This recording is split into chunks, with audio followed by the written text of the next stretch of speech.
Hi friends, welcome back. तो भाई video है द केरला स्टोरी पर सुप्रीम कोर्ट में पूरा सच सामने आ गया। चलो देखते हैं क्या ये वेस्ट बंगाल से रिलेटेड है जहाँ पे बैन किया था। आपके कमेंट से तो पता चला था कि कोर्ट ने कहा है कि बैन हटाओ, थिएटर्स में ऐसे तुम बैन नहीं कर सकते हो कि मूवी नहीं हो। तो अब देखते हैं कि थिएटर वाले कब लगाते हैं, कि अभी भी वो उस टाइप से हेजिटेट करेंगे और नहीं लगाएंगे। तो वीडियो शुरू करते हैं। वीडियो शुरू करने से पहले अगर आप चैनल पर नए हो और आपने अभी तक सब्सक्राइब नहीं किया तो जल्दी से पहले सब्सक्राइब के बटन और बेल आइकन को क्लिक कर लो ताकि आपको हमारे सारे न्यू वीडियोस के नोटिफिकेशन मिल जाएं जैसे हम अपलोड करें। अगर आपको वीडियो पसंद आता है प्लीज़ लाइक एंड शेयर। चलिए शुरू करते हैं। अच्छा, अब शुरू करने से पहले इनको भी बता देती हूँ, आप लोगों ने कमेंट्स में बताया है कि वो वॉइस बहुत ही हिट हो गई है। अभी अराउंड 200 करोड़ तो उसने कर ही लिया है। बनी होगी कोई 20-25 करोड़ के आसपास और 200 करोड़ तक तो कर ही लिया है। अभी तो और भी होगी क्योंकि जैसे वर्ड ऑफ माउथ जा रहा है ना, जैसे जैसे पैसा मिलेगा अच्छे डायरेक्टर्स को, फिर देखना अगली मूवीज कितनी जबरदस्त बिल्कुल आएंगी। क्योंकि अभी आपको दिख रहा था कि बजट कम की वजह से उस टाइप का लार्ज स्केल नहीं बना पाए, जबकि थी ब्यूटीफुल मूवी। क्योंकि देखो बॉलीवुड इतना पैसा लगाता है और इसीलिए उनकी जो होती है वो दिखता है कि उसमें पैसा लगा हुआ है। इसमें पता चल रहा था कि बजट की कमी है, नहीं तो वो ये बहुत और भी इससे पता नहीं कितनी गुना बढ़िया होती। पर अब देखेंगे पैसे आने के बाद जब वो नेक्स्ट बनाएंगे ना इस टाइप की, तो देखना कितनी इट विल बी फैंटास्टिक। तो चलो वीडियो शुरू करते हैं।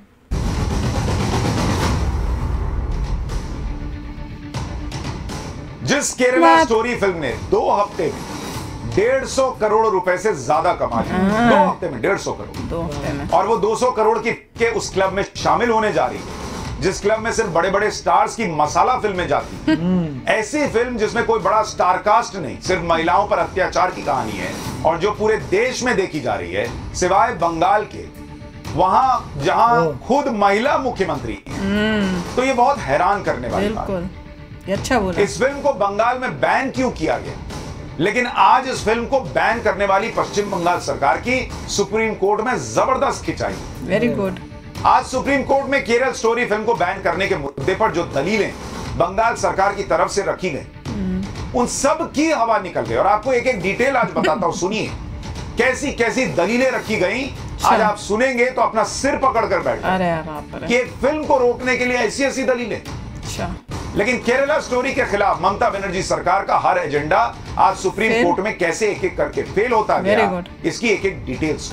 वेरी गुड, ऐसे होना चाहिए। पहले ये देख लीजिए कि द केरला स्टोरी को लेकर सुप्रीम कोर्ट ने 3 बड़े फैसले दिए। पहला फैसला सुप्रीम कोर्ट ने यह दिया कि पश्चिम बंगाल सरकार के फिल्म को बैन करने के फैसले पर उसने रोक लगा दी, कोई फिल्म बैन नहीं होगी, दिखाइए इसको। दूसरा फैसला दिया कि तमिलनाडु सरकार को आदेश दे दिया कि फिल्म देखने जाने वाले दर्शकों और थिएटर्स को पूरी सुरक्षा दीजिए। भाई जो देखने जा रहा है उसको आप ही ना सुरक्षित रखेंगे और कौन रखेगा, तो कहा तमिलनाडु में लोगों को सुरक्षा दी। गुड। तीसरा फैसला सुप्रीम कोर्ट ने दिया कि फिल्म के प्रोड्यूसर से को कहा कि वो फिल्म के डिस्क्लेमर में ये बताए कि उनके पास धर्मांतरण की पुष्टि करने के लिए कोई पुख्ता डेटा नहीं है।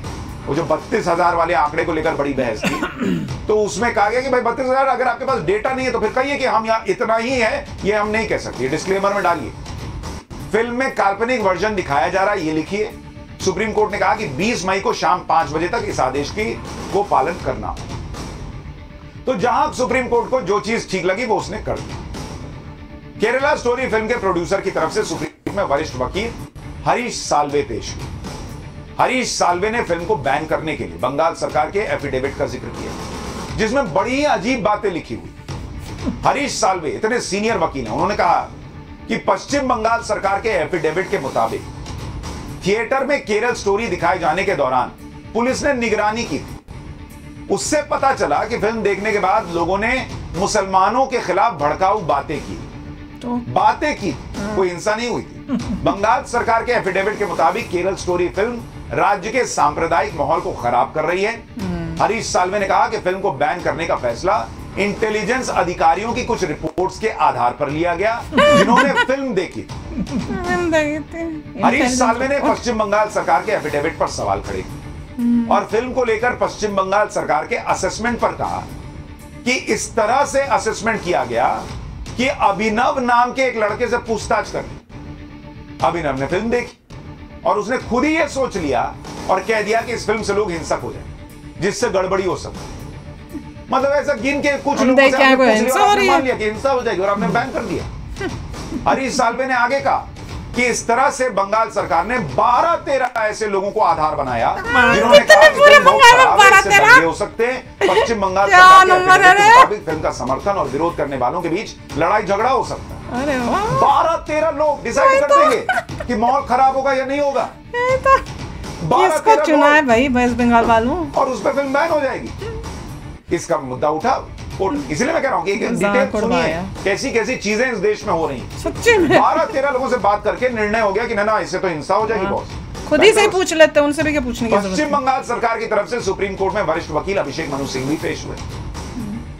सिंघवी ने कोर्ट में केरला स्टोरी बैन करने के फैसले पर कहा कि फिल्म केरल स्टोरी को बैन करने का फैसला इसलिए लिया गया जिससे राज्य शांति बनी। अच्छा, क्या आधार था जिससे आपको लगा कि शांति नहीं बनी रहेगी? और शांति बना के रखना तो आपका काम है।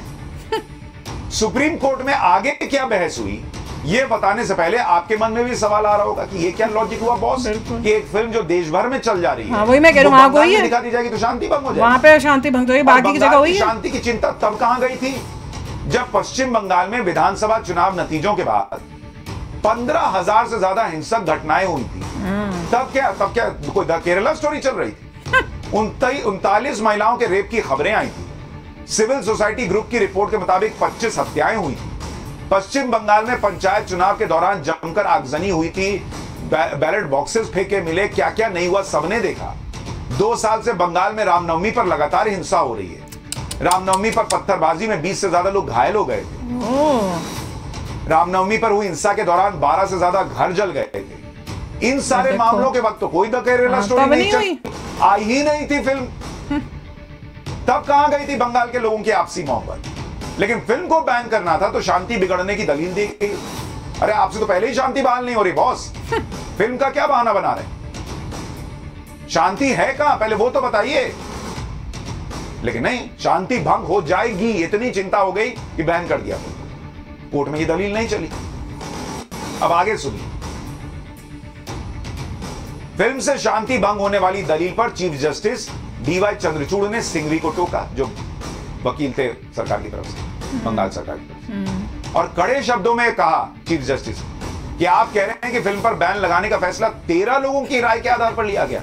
और किसी फिल्म को बैन करने के लिए कोई भी 13 लोग खड़े कर दीजिए जो कह देंगे कि फिल्म को बैन कर दो। चीफ जस्टिस की इन बातों का सीधा मतलब यही था कि सिर्फ कुछ लोगों की राय के आधार पर पूरे राज्य में फिल्म को बैन करने का राय से क्या होता कैसे लिया जा सकता है भाई? राय से होगा जी सब कुछ। गजब चल। सीजेआई ने, चीफ जस्टिस ने पश्चिम बंगाल सरकार के वकील अभिषेक मनु सिंघवी से कहा कि फिल्म पूरे देश में रिलीज हो चुकी। वही तो। इस पर सिंघवी ने कहा कि पश्चिम बंगाल की डेमोग्राफी अलग है और इसे ध्यान में रखते हुए सरकार ने महाराष्ट्र के अकोला में जो हिंसा देखी गई उस तरह की हिंसा को रोकने के लिए एहतियात बरती और जरूरी कदम उठा दी। इस पर चीफ जस्टिस ने कहा कि आप ये नहीं कह सकते कि पूरे राज्य में एक जैसी डेमोग्राफी होगी, ताकत का प्रयोग अनुपात के हिसाब से होना चाहिए। अगर किसी एक इलाके में समस्या है तो पूरे राज्य में फिल्म को नहीं बैन कर सकते भाई आप। और महाराष्ट्र के अकोला में हुई तो महाराष्ट्र में क्या फिल्म बैन हो गई? नहीं हुई भाई, अकोला में हुई, वहां पे लॉ एंड ऑर्डर को संभालने का प्रयास हुआ, लेकिन तो बाकी पूरे महाराष्ट्र में फिर भी लगी रहनी चाहिए। केरला स्टोरी आपके यहाँ हुई भी नहीं और आप अकोला का एग्जांपल देके करें देखिए वहां तो हो गई, कह रहे तो वहां तो हो गई तो बैन नहीं ना हुआ, तो वहां बैन नहीं हुआ तो वो भी देख लेते, कहते हम भी बैन नहीं करेंगे। केरल स्टोरी पर हो रही बहस के दौरान वकील हुजैफा अहमदी ने भी दलीलें रखी, वो भी सुन लीजिए जरा। हुजैफा अहमदी ने कहा कि केरल स्टोरी फिल्म के बाद मुसलमानों को नौकरी मिलने में परेशानी हो सकती है। इसके अलावा जब कोई मुसलमान किराए पर घर लेने जाएगा तो उसके साथ भेदभाव किया जा सकता है, फिल्म का बड़ा प्रभाव हो। अच्छा, अब ये अलग ही लेवल का लॉजिक है बॉस। तो कितने ही फिल्मों में मुसलमान आतंकी दिखाए गए हैं, तो क्या देश में मुसलमानों को नौकरी या घर मिलना बंद हो गया उन फिल्मों के बाद? आप ये भी याद कीजिए कि केरल हाईकोर्ट ने केरला स्टोरी फिल्म पर सुनवाई में कहा था कि ऐसी कई फिल्में हैं जिनमें हिंदू पंडितों को क्रिमिनल दिखाया गया है। कितना कुछ तो दिखाते थे पंडितों से को घर में बुलाकर पूजा कराना बंद कर दिया क्या? या मंदिर जाना छोड़ दिया? हाँ, क्या क्या दिखाते हैं पंडितों पुजारियों को, मुझे याद है। ऐसा ही डर इस देश में मुसलमानों को दिखाया जाता है, ये हो जाएगा वो हो जाएगा। ऐसा ही कुछ डर कोर्ट में दलील के तौर पर इन्होंने रख दिया, सोचा वहां भी चल जाएगा।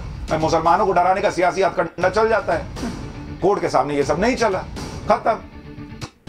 हुज़ैफा अहमदी ने सुप्रीम कोर्ट में अपनी दलील देते हुए आगे कहा कि फिल्म में एक सीन में राम और शिव के खिलाफ बोलते हुए दिखाया गया है और यह सब एक मुसलमान के हवाले से होता दिखाया गया है। इसका परिणाम यह होगा कि नफरत पैदा होगी। फिल्म की शुरुआत एक मुसलमान के इस डायलॉग से होती है कि फाइट द नॉन बिलीवर्स, यानी हमारी विचारधारा नहीं मानने वालों के खिलाफ लड़ो। भाई मुझे तो खुद याद है जब ज्ञानवापी का मामला चल रहा था, मेरे खुद के शो में एक पैनलिस्ट ने शिवलिंग का अपमान किया था, मुझे उसे शो से धक्के देकर निकालना पड़ा था। देखा सोशल मीडिया पर शिवलिंग का अपमान करते हुए कितने ही पोस्ट उस वक्त डाले गए। तो बॉस ये तो ना कहिए कि ऐसा कुछ एग्जिस्ट ही नहीं करता। बिल्कुल। लेकिन आप देखिए कैसे कैसे तर्क दिए जा रहे हैं। वही तो। खैर, हुज़ैफा अहमदी ने अपनी दलीलें देने के साथ ही चीफ जस्टिस से अपील करते हुए कहा कि वो फिल्म देखें, क्योंकि बिना फिल्म देखे उनकी दलीलों को सही से समझा नहीं जा सकता। इसी के बाद चीफ जस्टिस डीवाई चंद्रचूड़ ने कहा कि केरल स्टोरी फिल्म पर आगे सुनवाई करने से पहले वो फिल्म को देखना चाहेंगे। फिल्म देखने के बाद सीबीएफसी यानी central board for film certification, जो फिल्म को सर्टिफिकेट देती है, यू होगा, ए होगा, बैन होगा, वो जो बोर्ड है, ए दिया तो उसने है? जो सर्टिफिकेट दिया है द केरला स्टोरी को, उसको भी कोर्ट में चुनौती दी गई। तो उन्होंने कहा कि पहले फिल्म देख लेते हैं, फिर उस याचिका पर सुनवाई करेंगे, और वो सुनवाई होगी जुलाई महीने के दूसरे हफ्ते। तो देखिए कीजिए, तब तक तो फिल्म सब जगह से उतर भी जाएगी, लोग देखेंगे। अभी कोई बैन कहीं नहीं। गुड। सुप्रीम कोर्ट के चीफ जस्टिस ने पश्चिम बंगाल में फिल्म पर लगे बैन पर रोक जो लगी हुई थी, हटा दी। बैन जो लगा हुआ था उस पर रोक लगाते हुए कहा कि पश्चिम बंगाल सरकार का मैं तब देखूंगा, तब तक बैन हटा दो।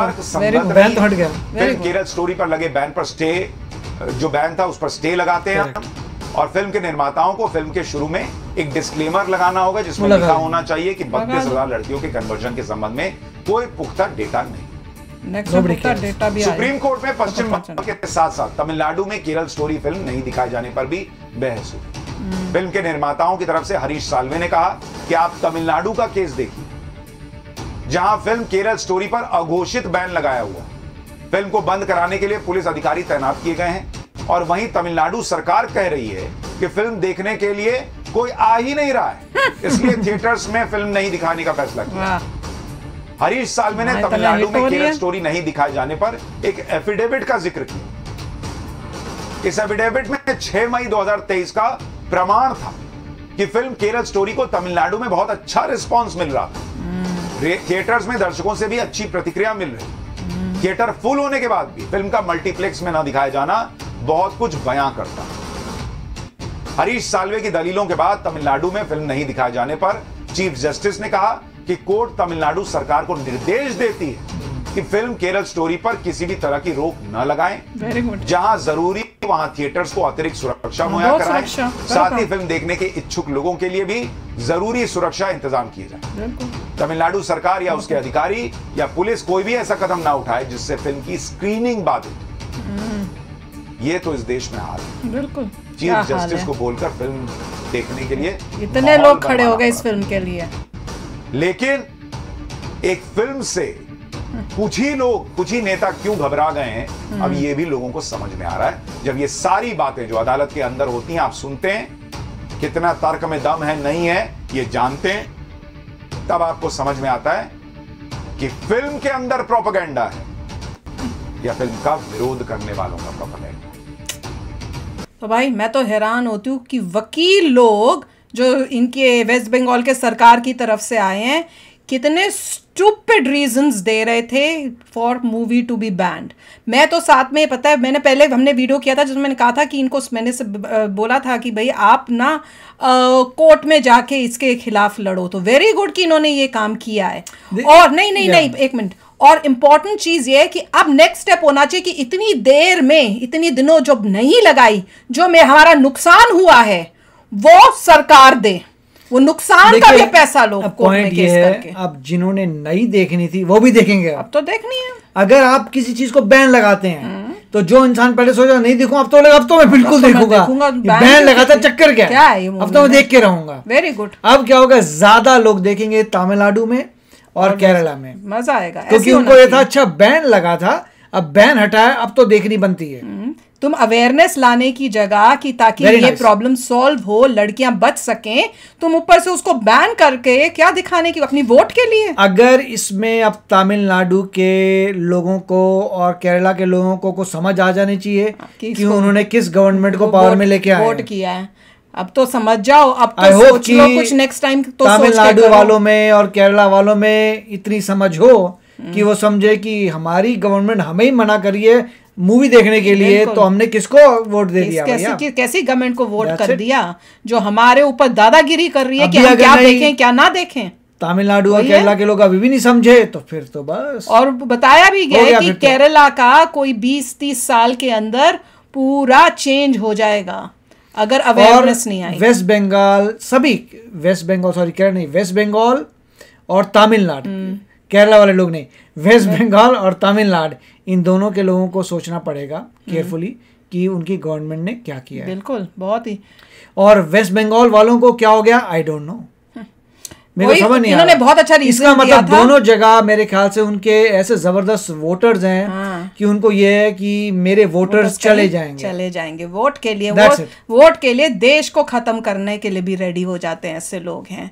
बड़ी दुखी बात है। केरला वाले भी शोर मचा रहे थे कि इन्होंने बहुत अच्छा बोला कि एक लेडी होकर वो इसका जो है बैन के हुए। देखिए जहां तक मुझे पता है केरला स्टेट ने पहले कोशिश की थी, नहीं दिखाए वो, क्योंकि मिस्टर थरूर थे, वो बोले थे ये वो ये वो। उसके बाद वेस्ट बंगाल हो गया, तमिलनाडु आ गया, ये 3 स्टेट्स हैं जिनको इतना पड़ा हुआ है। मेरे ख्याल से सबसे ज्यादा प्रॉब्लम इन्हीं स्टेट्स में हो रही है। स्टेट्स को थोड़ा जिनको अवेयरनेस चाहिए, लोगों को अवेयरनेस आनी चाहिए कि उनके स्टेट में क्या चल रहा है। तो बड़ी अच्छी बात है कि बोल तो दिया, आप देखते हैं। अब ऊपर से भी बोल दिया कि चलो सिक्योरिटी दो लोगों, थिएटर में और लोगों को भी। अब दबा के जाओ सबके सब उन जगहों से और देखो दबा के मूवी, दो बार ही देखो उन जहाँ पे जाकर, ताकि इनको भी समझ में आए इनको। और साथ में बोलो तुमको नेक्स्ट टाइम वोट ही नहीं देंगे, तुम्हें बुरी तरह हराएंगे।